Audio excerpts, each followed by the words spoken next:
अस्सलाम वालेकुम नाज़रीन, मैं हूं वसीम अली और आप देख रहे हैं Wasim Ali official YouTube channel. नाज़रीन, आज के व्लॉग के अंदर दो स्टोरीज आपके साथ डिस्कस की जाएंगी। एक तो ये है कि इमरान खान के ऊपर अब जाके 9 मई का सही मानों के अंदर जो वो मलबा आन गिरा है और इमरान खान साहब ने जाके इस्तदा कर दिया लाहौर हाई कोर्ट से कि मुझे फौज के हवाले आपने नहीं करना। रिक्वेस्ट की गई है, पूरी की पूरी मिन्नत तरला जो है वहाँ पे लाहौर हाई कोर्ट के अंदर तरीके इंसाफ और इमरान खान की जानिब से किया गया। ये क्या मामला है? बड़ा अहम मामला है और इसके ऊपर मैं आपके साथ डिस्कस करता हूं। लेकिन जो दूसरी खबर है वो भी बड़ी अहम है कि सनम जावेद की बहन फलक जावेद जिन्होंने बड़ी गलती कर दी है। गलती उन्होंने ये की है कि अज़मा बुखारी के हवाले से एक फेक वीडियो उन्होंने बना के सोशल मीडिया के ऊपर वायरल कर दी। वायरल तो इनसे वीडियो हो गई, लेकिन अज़मा बुखारी साहबा ने उनको गर्दन से पकड़ लिया है और अब यूं लग रहा है कि सनम जावेद जो रिलीज हो गई, लेकिन अब जो है वो जेल के अंदर जाएंगी फलक जावेद। इसके हवाले से भी क्या डेवलपमेंट्स हुई हैं वो भी आपके साथ आज के व्लॉग के अंदर डिस्कस करते हैं। पहले बढ़ते हैं जी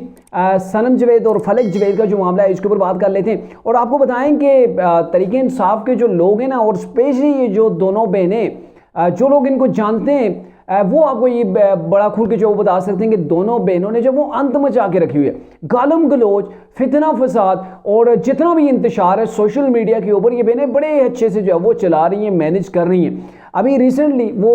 जो सनम जावेद है वो तो रिलीज हो गई, लेकिन अगर आप ट्विटर इस्तेमाल करते हैं तो आपको पता होगा कि फलक जावेद वो हैं जो हर मिनट के अंदर पार्टी के हवाले से एक ट्वीट खड़का देती हैं और ये ना तो पार्टी के अपने लोगों को मुआफ करती हैं, ना ही दूसरे जो हरीफ हैं उनको मुआफ करती हैं। यानी कि हर तरह का प्रोपेगेंडा, हर तरह की गालम गलोच इनके ट्विटर हैंडल से जो है वो हो रही होती है। और अब रिसेंटली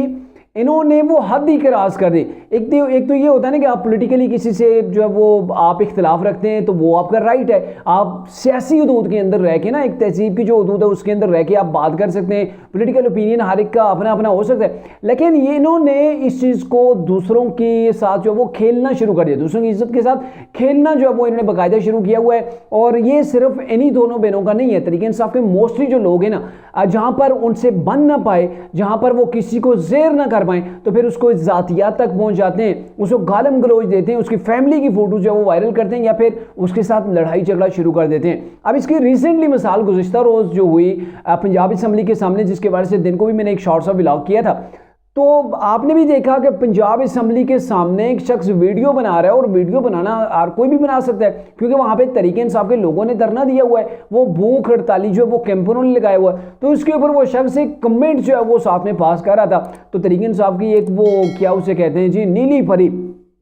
एक बड़ी खातून है, वो नीली परी उठ के आ गई, उस शख्स की दुर्गत बना दी, उसको चपेड़े मार रही है, मुक्के लाते गोसे मार रही है, उसकी शर्ट फाड़ दी, उसकी बुनियान फाड़ दी, उसके चेहरे के ऊपर गोसे जो है वो मारती रही। और आप अंदाज़ा लगाएं कि 15 से 20 मिनट तक पुलिस, उसके बॉडी गार्ड्स, तरीके इंसाफ की खवातीन उसको छुड़ाने के अंदर लगी रही, लेकिन इस खातून ने बस नहीं की। यानी कहने का मकसद ये है कि आपको मर्द खींच खींच के पीछे कर रहे हैं, आपको कोई शर्म हो या नहीं कि आगे एक मर्द है जो आपको धक्का नहीं दे रहा, जो आपके खिलाफ कोई बात नहीं कर रहा, आपको गाली नहीं दे रहा, उसके पास गार्ड है, वो गार्ड से जो वो आपकी अच्छी खासी दुर्गत भी बनवा सकता था, लेकिन उसने अपने गार्ड्स को ये सारा कुछ होने के बावजूद भी मना किया कि आपने इनको टच नहीं करना है। और फिर भी ये खातून बाज नहीं आई, उसको गालियां भी दे रही है, आप मेरे खान के खिलाफ बात करते हैं, अब मेरे खान के खिलाफ जो वीडियोस बनाते हैं। हालांकि ये जो नीली परी है ना, ये जिसका नीला मेरे ख्याल में नाम है, ये यूट्यूब के ऊपर इसका अपना चैनल है और उस चैनल के अंदर ये क्या लगभग याद बातें कर रही होती है दूसरी पार्टी की जो लीडरशिप है उनके खिलाफ। और फिर ये जमान पार्क के अंदर जब वो कवरेज किया करती थी तो वहां पे ये क्या गुल खिलाया करती थी, कैसी जो वो लैंग्वेज जो इस्तेमाल किया करती थी, इसको अपनी लैंग्वेज जो है वो नजर नहीं आ रही।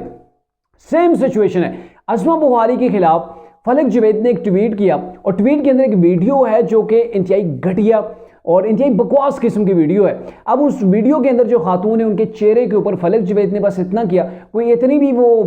बड़ी टाइप की वीडियो नहीं है कि जिसके अंदर आप कह सकें हाँ भाई कहीं पर लुक सेम है या फिर अज़मा बुखारी हो सकती है। नहीं नहीं नहीं नहीं, ऐसी वीडियो है कि वो दूर से नजर आ रहा है कि इस वीडियो के अंदर जो खातून का चेहरा है उसके चेहरे के ऊपर अज़मा बुखारी साहिबा का चेहरा लगाया गया, बड़े दूर से, यानी कि बड़ा वाज़ेह तौर पर नजर आ रहा है। और ये ट्वीट तो खड़का देती हैं, लेकिन जब अज़मा बुखारी साहब को रात देर से कहते हैं कि 2-3 बजे या 2:30 बजे उन्हें पता चला, उन्हें किसी ने बताया कि ये आपके साथ हो रहा है, फलक जावेद ने ये किया, तो उन्होंने ट्विटर ओपन किया, वहाँ पे इनको मेंशन किया, इनको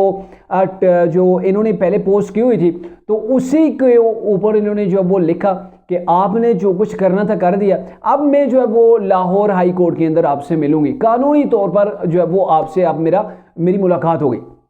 थोड़ी ही देर के बाद फलक जावेद की, तो कहते होते ना सिटी गुम हो जाना, उसको भी थर्ली जो है वो आ गई और उसने ट्वीट डिलीट कर दी। लेकिन आज मीडिया का दौर है, हर कोई समझता है कि क्या कुछ हो सकता है, यू टर्न से यहाँ पे काम नहीं बनेगा। अस्मा बुखारी साहब ने वही स्क्रीनशॉट, वही चीज़ें उठाई, उसने जो ट्वीट किया था और जो वीडियो पूरे पाकिस्तान के अंदर फैल चुकी है ना, वो तमाम चीज़ें जाके लाहौर हाई कोर्ट के सामने रख दी। वहाँ पर दरख्वास्त दी, दरख्वास्त देने के बाद बाहर आके मीडिया से दबंग किस्म की 20 मिनट के ऊपर जो वो बात की और वहाँ पर बात करते हुए ये कहा कि ये लाहौर हाई कोर्ट के अंदर मैं इसलिए आई हूँ, डायरेक्ट FIA के पास भी जा सकती हूँ, लेकिन मामला यह है कि अगर कल FIA इनको नोटिस जारी करता है और परसों आके लाहौर हाई कोर्ट जैसे कि पहले चीजें हो रही होती हैं, तो कहीं पर ऐसा ना हो कि वो इस नोटिस को ही मुअत्तल कर दे और मेरा केस वहीं का वहीं रह जाए। तो इसलिए मैं पहले आके कोर्ट के अंदर ये बात करना चाह रही हूँ, क्या इंसाफ सिर्फ तरीके इंसाफ वालों के लिए है? छुट्टी के रोज भी आप एक्शन ले लेते हैं तरीके इंसाफ के कहने के ऊपर, उनको तो मिनटों के अंदर इंसाफ मिल जाता है। क्या वही कौम की बेटियां, ये फलक जावेद है, सनम जावेद है और जो दीगर खदीजा शाह, यही कौम की बेटियां या हम भी कौम की बेटियां हैं? तो इसलिए मैं कोर्ट के सामने जाके खुद पेश होना चाहती हूँ। वहां पे वो कोर्ट के सामने पेश हुई, उनकी दरख्वास्त जो है वो टेकअप की गई, FIA को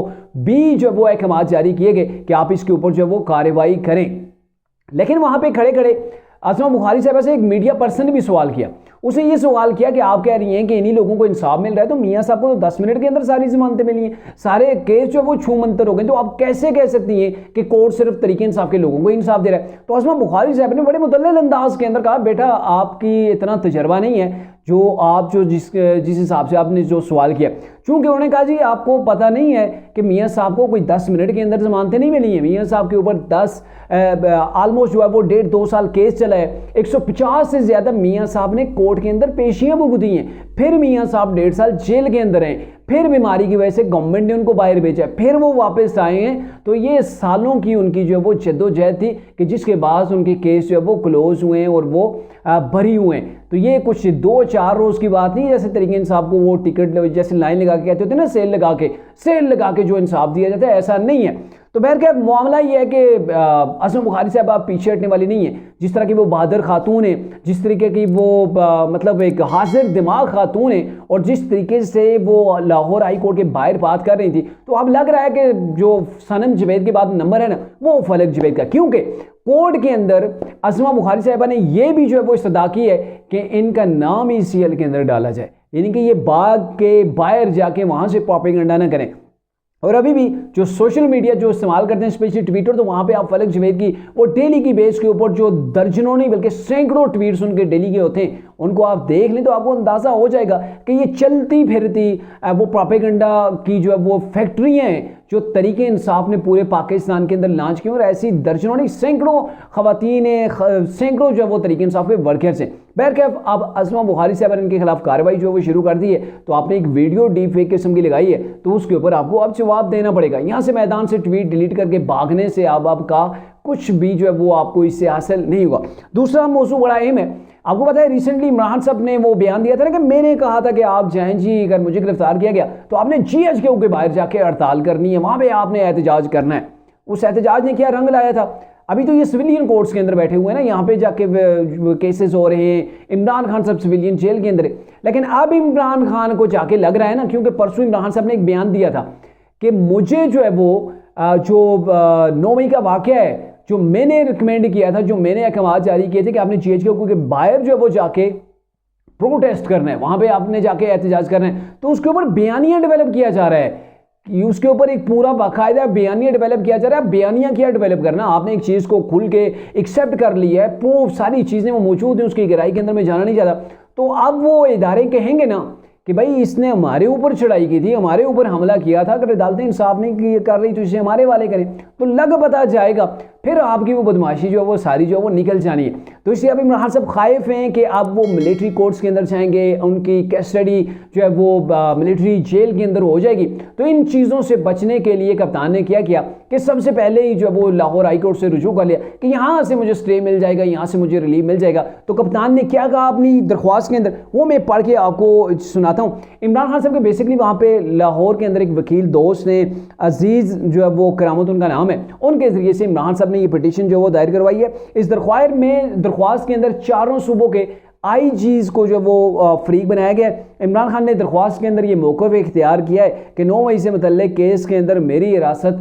आर्मी के हवाले की जा सकती है और अदालत 9 मई के केसेस में हिरासत जो है वो सिविलियन कोर्ट्स के पास ही रहने के अहकाम जारी करे, इसी के ऊपर हुक्म इम्तना जारी करे। यानी कि आप कप्तान को जाके ना वो थरथरी जिसे कहते हैं ना वो लगना शुरू हो गई है कि पहले तो मामला कुछ और था, यहाँ से रिलीफ मिल जाता था, लेकिन अब रिलीफ वाली बात नहीं है। अब जो है वो उन्हें डाउट है किसी वक्त भी मुझे उठा के मिलिट्री कोर्ट्स के हवाले कर दिया जाएगा, मुझे मिलिट्री जेल के अंदर जो है वो जाना पड़ जाएगा। और वहाँ में चला गया तो फिर मीडिया से कौन बातें करेगा, कौन बड़े बड़े बयानात खड़काएगा, कौन पार्टी की सुलह सफाइयाँ कराएगा, कौन जिरगेदारियाँ करेगा। तो अडेरा जेल के अंदर जो जिम का सामान उन्हें मिलता है, वो रोस्ट मुर्ग मुसल्लम जो मिलते हैं, वो इमरान खान साहब को जो है वो मिलिट्री कस्टडी के अंदर किसी सूरत नहीं मिलेंगे। इमरान खान साहब कोई मिलिट्री वालों के, ये पाक फौज के कोई मेहमान के तौर पर नहीं जाएंगे, वहाँ पर ये जाएंगे जैसे कि एक दहशतगर्द जो है वो हमला करता है हमारे इदारे के ऊपर और फिर इदारे के वो हत्थे चढ़ जाए तो उसके साथ क्या होता है। तो इमरान खान साहब ने भी पाक फौज के जो सबसे पाकिस्तान का बड़ा इदारा है पाक फौज, उसके ऊपर हमला किया है और सिर्फ एक ही जगह पे हमला नहीं किया है, 200 या 200 से ज़्यादा फौजी जो मकामात थे उनके ऊपर इमरान साहब ने अटैक करवाया। और ये कोई मतलब ऐसी बात नहीं कि रात चलते चलते कोई इंसिडेंट हो गया, एहतजाज करते करते मामला इधर चल पड़ा। ये 200 से ज़ायद मकामात थे आर्मी के जिनके ऊपर हमला हुआ है। और अगर ये कोई कहे कि ये जो है वो अचानक से हो गया, तो ये अचानक नहीं था, इसके पीछे पूरी की पूरी तरीके इंसाफ की, इमरान खान की और जो बैरूनी कुव्वतें हैं उनकी स्ट्रेटजी थी, उस स्ट्रेटजी के मुताबिक इमरान साहब ने ये किया। तो अब मेरे ख्याल में मिलिट्री कोर्ट्स को इमरान खान की कस्टडी लेनी भी चाहिए, मिलिट्री जेलों के अंदर इमरान साहब को रखना चाहिए, क्योंकि इन्होंने पाकिस्तान के साथ प्राय रास्त आप देख सकते हैं कि इदारे के ऊपर अगर चढ़ाई की, उसके अंदर बगावत की कोशिश की, तो आप एक इदारे को फतह करना चाह रहे हैं जिसको पाकिस्तान के दुश्मन भी फतह करना चाह रहे हैं, उसको पाकिस्तान के दुश्मन भी कमज़ोर करना चाह रहे हैं। तो मेरे ख्याल में ये अगर देखा जाए तो कहीं पर गद्दारी के साथ जो वो चीज़ें नथी हो रही हैं।